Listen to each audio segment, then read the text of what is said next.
সংস্কার বলতে আসলে কিসের সংস্কার?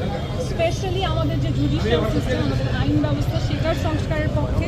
এবং এই সংস্কার করার জন্য আমি আপনাদেরকে অলরেডি জানিয়েছি যে আমি আইনজীবীদের সাথে অনেক ভালো ভালো উচ্চমানের যারা আমাদের লিগাল সিস্টেমে কাজ করে তাদের সবাইকে নিয়ে আমি একটা বিশাল দল গঠন করেছি এবং মানুষকে প্রো বোনো একেবারেই কোনো স্বার্থ ছাড়া সেলফলেসলি আমরা সাহায্য করব আইনের সাথে সম্পৃক্ত হওয়ার জন্য, আইনি অধিকার সম্পর্কে সচেতন হওয়ার জন্য। সংস্কার করে আমি শুধু চিল্লাবো না, আমি সংস্কারে কাজ করছি সেটা আপনারা মানুষের কাছে হাইলাইট করেন যে এই ব্যক্তি অলরেডি দেশের সংস্কারে সে নিয়োগপ্রাপ্ত হয়ে গেছে নিজে থেকে ভলান্টারিলি। আমাদের যে প্রশ্নটা সেটা হচ্ছে যে সাধারণ মানুষদের কাছে যেহেতু আপনি ভোট চাচ্ছে, গণভোটও কিন্তু একটা ভোট, সেই জায়গা থেকে সাধারণ মানুষের কাছে আপনি আহ্বানটা কী করবেন, হ্যাঁ নাকি না?